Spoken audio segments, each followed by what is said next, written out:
Can we stay and play together a little longer? No dear, it's bedtime now, and you know what? We have a surprise for you. A surprise? And what is that? Mom just finished the new video about our castle transformation, and we prepared a small booklet with photos that you can carry to your room library. Oh, that's awesome. Let's go then.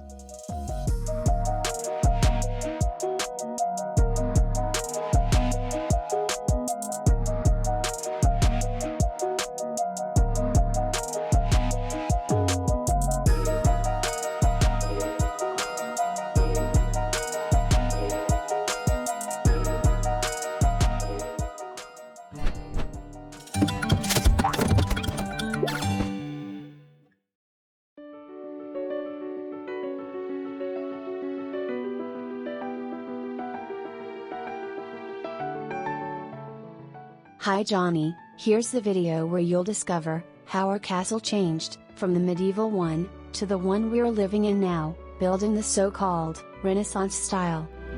As customs changed, castles and forts changed too.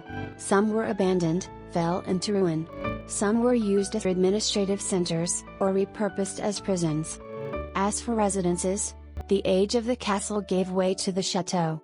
The nobility built new residences, or transformed their old forts, and this was what happened to our old castle. As you can see, the old builds that were once in the baileys, were removed. The defense portcullis, walls and towers, were removed also. The keep was transformed entirely, to hold the main part of our new castle. Over the years, other wings on both sides were added. Renaissance decorative elements and architecture, incorporated in the new build.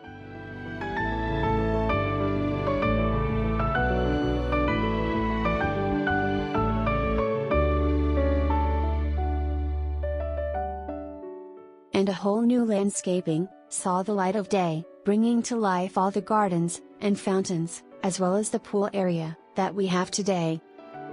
While you're watching the transformation, let me resume simply. What are the new characteristics that emerged with this Renaissance era? Let's start with symmetry, essence of beauty, and motifs, spices of variety. You can clearly see this in the gardens, where geometric design, centered on a main axis, organizes the ponds, parterres, terraces, and walkways, into a harmonious composition.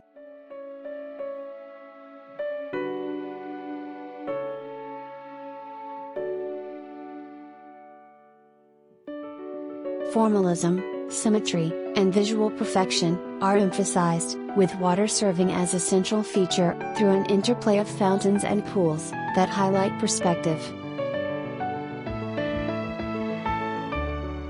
The garden and the chateau form a unified whole, as the layout of the garden echoes the arrangement of the rooms and apartments that overlook it.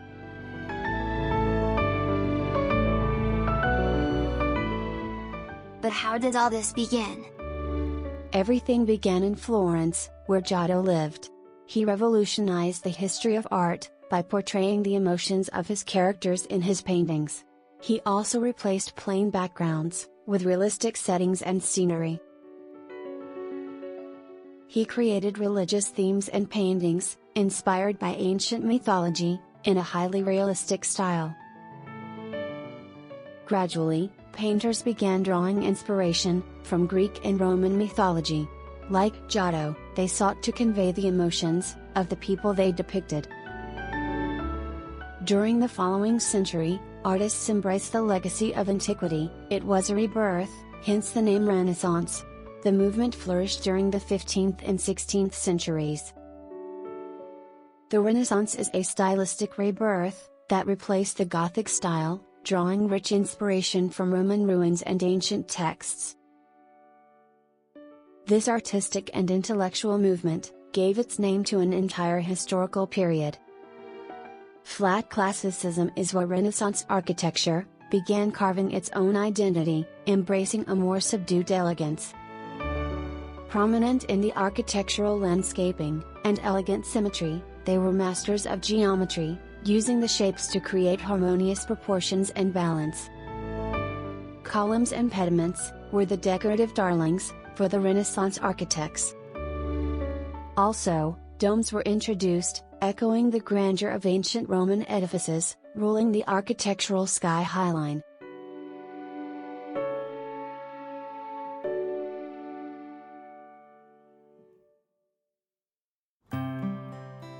But how did this Renaissance got out of Florence, to reach France and Europe?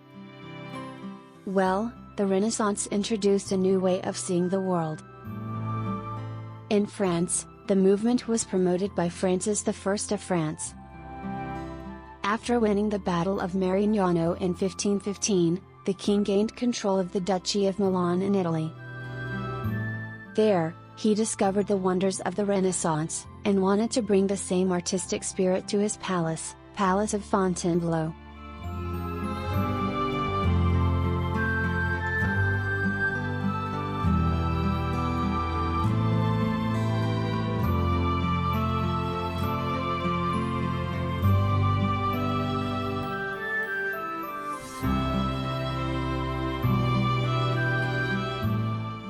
But who are those artists who moved to France?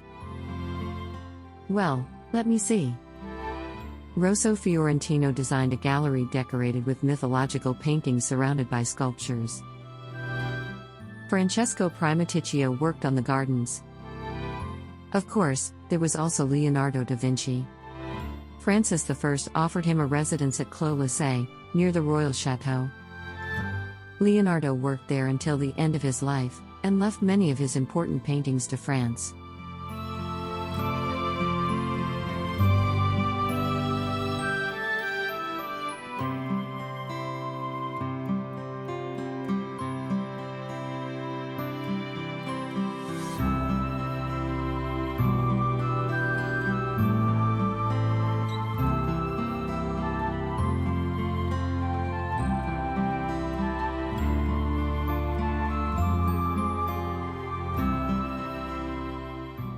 French architecture of the 16th century was deeply marked by the Renaissance. The Renaissance gave rise to the Loire Valley castles.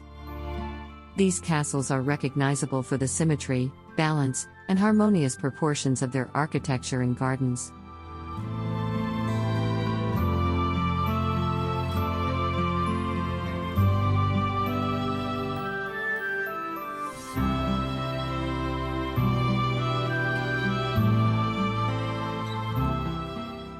See also the linear perspective, a concept that revolutionized architecture, turning flat images to 3D spaces.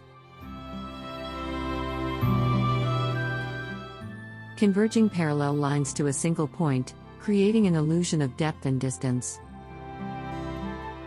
Also, interior frescoes took the artistic touch of Renaissance to a new level, bringing life to the old plain walls, thus creating an architectural symphony of forms and colors.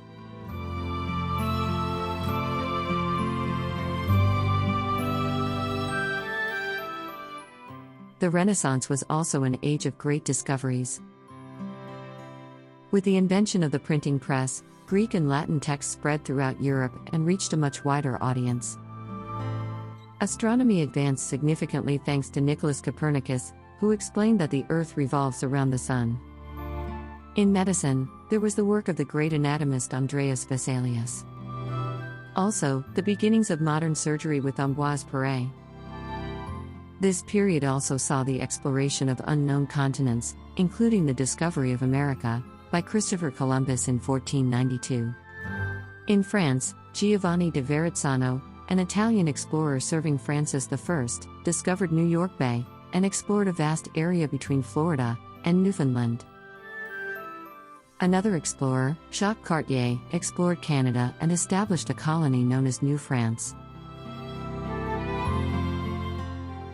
The Renaissance came to an end at the beginning of the 17th century, around 1630, with the rise of Baroque and later Classicism.